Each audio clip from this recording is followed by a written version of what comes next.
किसी भी ग्रह का वायुमंडल उसका एक बहुत ही मुख्य भाग होता है। ऐसा इसलिए क्योंकि इसकी वजह से ग्रह के नेचुरल प्रोसेस सही से हो पाते हैं और वाटर साइकिल सही से काम कर पाती है।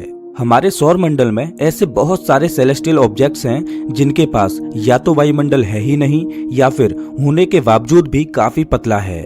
इसका एक बहुत ही अच्छा एग्जाम्पल हमारा खुद का चंद्रमा है। लेकिन वायुमंडल ना होने की वजह से वैज्ञानिकों को उसके बारे में एक चीज पता लगाना काफी ज्यादा आसान हो जाती है और वो है अंतरिक्ष की शुरुआत की सीमा ढूंढना। आपको जानकर हैरानी होगी कि कुछ साल पहले तक वैज्ञानिक ये तक नहीं जानते थे कि हमारा अंतरिक्ष कहाँ से शुरू होता है और पृथ्वी कहाँ से खत्म होती है। ये सवाल बहुत सालों से डिबेट का विषय रहा है और अलग अलग वैज्ञानिक इससे जुड़े अलग अलग जवाब देते आए हैं। आज हम आपको बिल्कुल क्लियर रूप से ये बताने वाले हैं कि हमारी पृथ्वी की सीमा कहाँ पर खत्म होती है और हमारा अंतरिक्ष कहाँ पर शुरू होता है। इसके अलावा मेन टॉपिक को एक्सप्लेन करते हुए हम आपको पृथ्वी के वायुमंडल की भी बहुत सारी जानकारी देने वाले हैं, इसलिए वीडियो को अंत तक देखते रहिए। ये जानने से पहले कि अंतरिक्ष की शुरुआत कहाँ से होती है, उससे पहले ये जान लेते हैं कि वैज्ञानिकों के मुताबिक हमारे वायुमंडल का अंत कहाँ पर होता है। पृथ्वी के वायुमंडल को 5 मुख्य लेयर्स में बांटा गया है: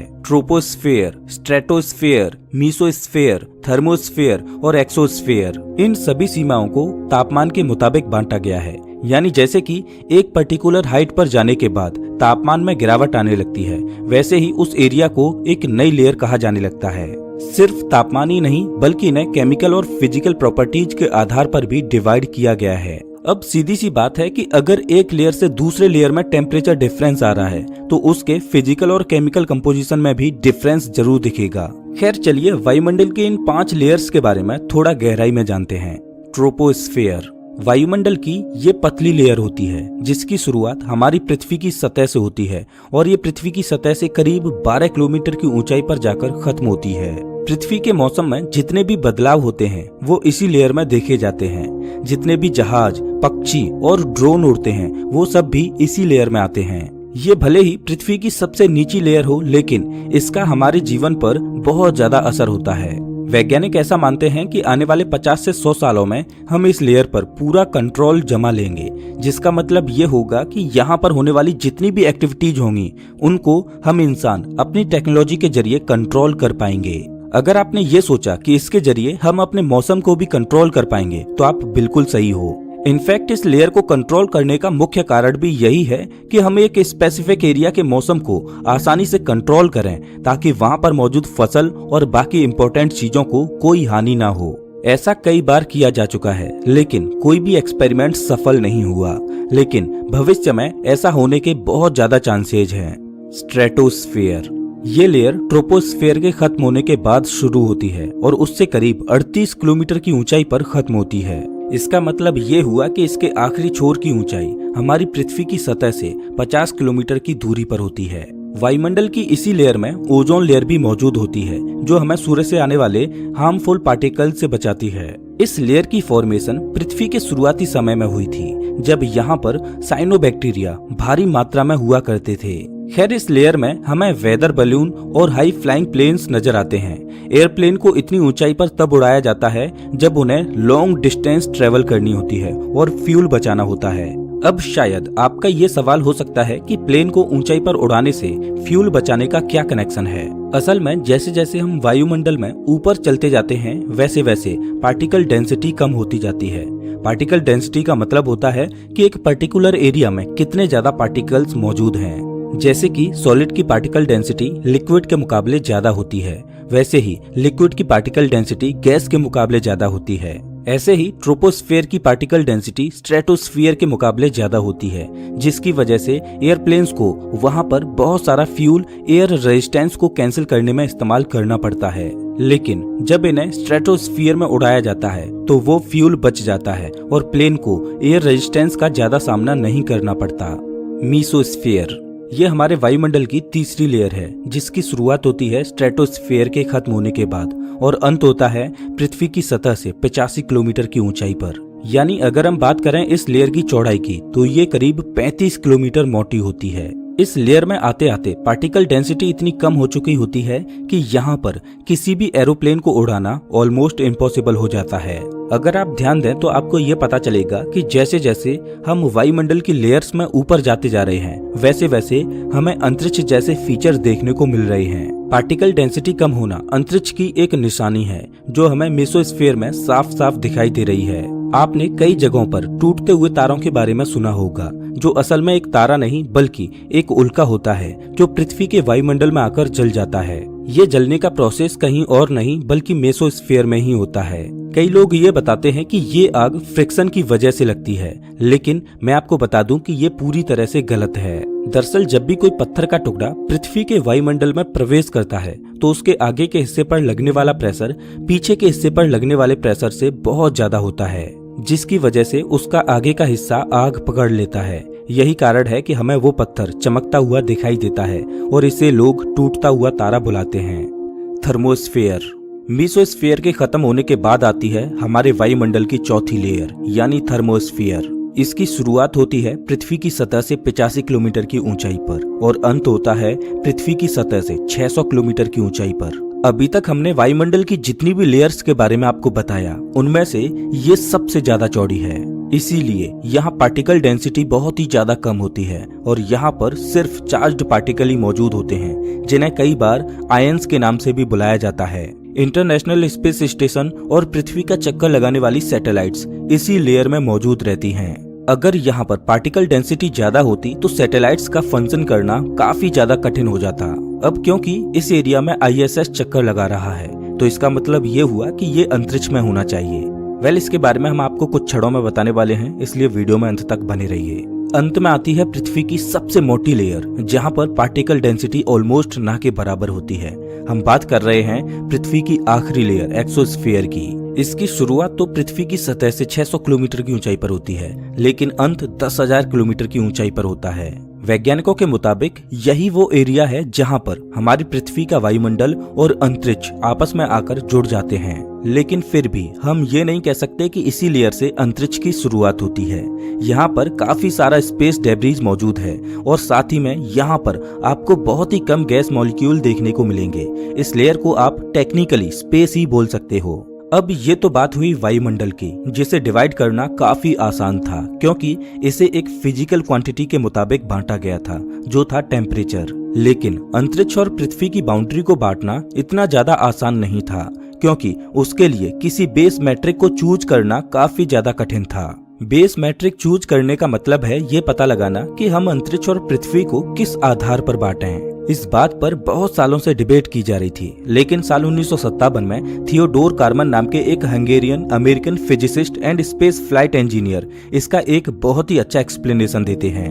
उनके मुताबिक पृथ्वी का अंत और अंतरिक्ष की शुरुआत पृथ्वी की सतह से 100 किलोमीटर की ऊंचाई पर होती है और ऐसा कहने का उनके पास काफी सारे कारण थे, जिनमें से मुख्य कारण था एरोडायनामिक लिफ्ट। उनके मुताबिक अंतरिक्ष और पृथ्वी को एक ऐसी रेखा से डिवाइड करना चाहिए जहां पर पार्टिकल डेंसिटी इतनी ज्यादा कम हो जाए कि कोई भी ऑब्जेक्ट मात्र पार्टिकल्स के जरिए उड़ान ना भर पाए।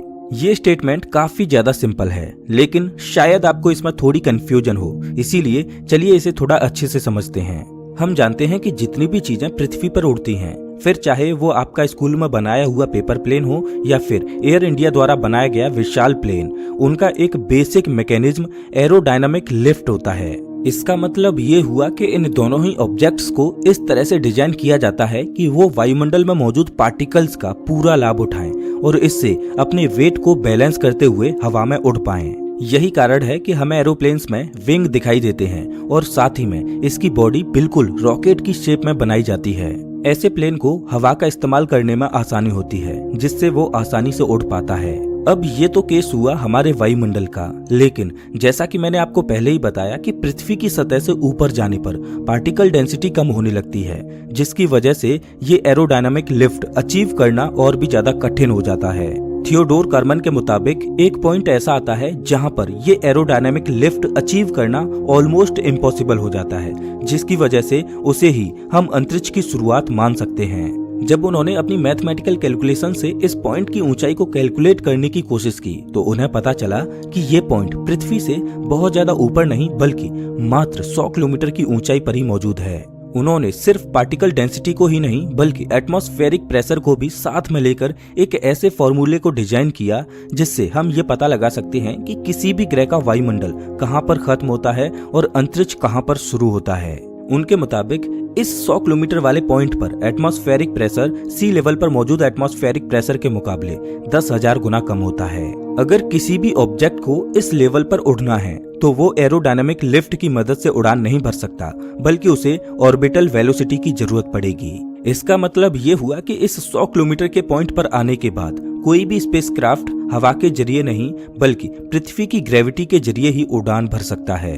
हालांकि एक बात मैं आपको बिल्कुल क्लियर कर दूं कि ये पॉइंट कोई फिजिकल पॉइंट नहीं है बल्कि इसे सिर्फ थ्योरी में ही डिफाइन किया गया है। अब तो इसे ऑपरेशनल और लीगल पर्पज के लिए भी इस्तेमाल किया जाने लगा है, जिसकी वजह से ये अंतरिक्ष और पृथ्वी को डिवाइड करने की एक स्टैंडर्ड यूनिट बन गई है। लेकिन इस लाइन को डिफाइन करना इतना ज्यादा आसान नहीं था क्योंकि कारमन को अभी तक किसी भी बड़ी एजेंसी ने इस पॉइंट के बारे में कोई भी अप्रूवल नहीं दिया था। यही कारण है कि हमें कारमन के अपनी थ्योरी पब्लिश करने के मात्र 2 साल बाद फिर से एक डिबेट दिखाई देती है जिसमें अमेरिकन एयर फोर्स अपनी एक नई डेफिनेशन को सामने लेकर आती है। यूनाइटेड स्टेट्स एयर फोर्स के मुताबिक हमारी पृथ्वी का अंत और अंतरिक्ष की शुरुआत पृथ्वी की सतह से 80 किलोमीटर की ऊंचाई पर होती है। इस लाइन के बारे में सबसे पहले 8 दिसंबर 1959 को USAF यानी यूनाइटेड स्टेट्स एयर फोर्स द्वारा बताया गया था। उन्होंने एक ऐसे प्लेन को पहली बार बनाया था जिसमें एक रॉकेट की पावर को अप्लाई किया जा रहा था। उनका लक्ष्य था इस प्लेन को साउंड की रफ्तार से तेज चलाना। एयरक्राफ्ट का नाम रखा गया था X-15 और उनके मुताबिक ये एयरक्राफ्ट जितनी भी हाइट पर जा पाएगा उसे ही पृथ्वी और अंतरिक्ष की बाउंड्री माना जाएगा। उस समय एयर फोर्स को ये लगता था कि उन्होंने एक ऐसे एयरक्राफ्ट को डिजाइन किया है जो परफेक्ट है, यानी इससे अच्छे एयरक्राफ्ट को डेवलप करना अब पॉसिबल नहीं है। उनके मुताबिक ये एयरक्राफ्ट जितनी भी ऊंचाई पर जाएगा वो असल में कुछ और नहीं बल्कि अंतरिक्ष ही होगा। अब एयरफोर्स और कारमन के बीच एक छोटी सी जंग छिड़ जाती है जिसमें दोनों ही इस बात पर डिबेट करने लगते हैं कि कौन सा मार्ग अंतरिक्ष और पृथ्वी को सही से डिवाइड कर पाएगा। ये मामला पहुंचता है इंटरनेशनल एस्ट्रोनॉमिकल यूनियन के पास जो इन सभी चीजों को हैंडल करने का हेड डिपार्टमेंट है। वो 1960 के दशक में ये क्लियर कर देते हैं कि कारमन द्वारा इंट्रोड्यूस किए गए पॉइंट को ही अंतरिक्ष और पृथ्वी का डिवीजन माना जाएगा। एस्ट्रोनॉमिकल यूनियन ने ऐसा इसलिए किया क्योंकि कारमन ने उस लाइन को सिर्फ स्पेस फ्लाइट इंजीनियरिंग के पर्सपेक्टिव से ही नहीं बल्कि एक कॉमन फिजिक्स के पर्सपेक्टिव से भी फॉर्म किया था। अगर एयर फोर्स के एक्सप्लेनेशन को देखा जाए तो उसमें हमें कोई भी साइंटिफिक लॉजिक दिखाई नहीं देता बल्कि सिर्फ इंजीनियरिंग ही दिखाई देती है, लेकिन कारमन की थ्योरी के साथ ऐसा नहीं था। अंत में कारमन द्वारा बनाए गए इस डिवीजन को द कारमन लाइन का नाम दे दिया जाता है और आज भी हम इसी को पृथ्वी और अंतरिक्ष के बीच की ऑफिशियल बाउंड्री मानते हैं। हालांकि मैं आपको बता दूं कि नासा कभी कभी 80 किलोमीटर वाले मार्क को अंतरिक्ष और पृथ्वी की बाउंड्री के रूप में यूज कर लेता है, लेकिन इसका मतलब ये बिल्कुल भी नहीं है कि वो एक ऑफिशियल बाउंड्री है। नासा ऐसा सिर्फ अपने मिशन को सही से परफॉर्म करने के लिए करता है और उनका कारमन लाइन को अपोज करने का कोई भी मोटिव नहीं है। तो अब आपको पता चल चुका होगा कि आखिर हमारी पृथ्वी का अंत और अंतरिक्ष की शुरुआत कहाँ से होती है। ये बाउंड्री हमारी पृथ्वी की सतह से 100 किलोमीटर की ऊंचाई पर होती है। जैसा कि मैंने आपको शुरुआत में बताया था कि इस ऊंचाई पर हमारे वायुमंडल की चौथी लेयर मौजूद होती है, जहां पर पार्टिकल डेंसिटी इतनी ज्यादा कम हो चुकी होती है कि किसी भी ऑब्जेक्ट को फ्लाई करने के लिए ऑर्बिटल वेलोसिटी की जरूरत पड़ती है। कारमन लाइन के कॉन्सेप्ट को डेवलप करने के लिए मेसोस्फीयर और थर्मोस्फीयर की काफी ज्यादा जरूरत पड़ी थी, क्योंकि इसके जरिए ही कारमन ये पता लगा पाए थे कि पृथ्वी के किस एरिया में ऑब्जेक्ट्स को एरोडायनामिक लिफ्ट मिलना बंद हो जाता है। खैर, अगर आपको पृथ्वी और अंतरिक्ष के बीच की बाउंड्री को डिवाइड करना होता तो आप कितनी हाइट की बाउंड्री को सेलेक्ट करते और क्यों? हमें कमेंट करके जरूर बताएं। अगर आपको ये वीडियो अच्छा लगा हो तो इसे लाइक जरूर करें और ऐसे ही वीडियोज के लिए चैनल को सब्सक्राइब करें, साथ ही बेल आइकन दबाएं।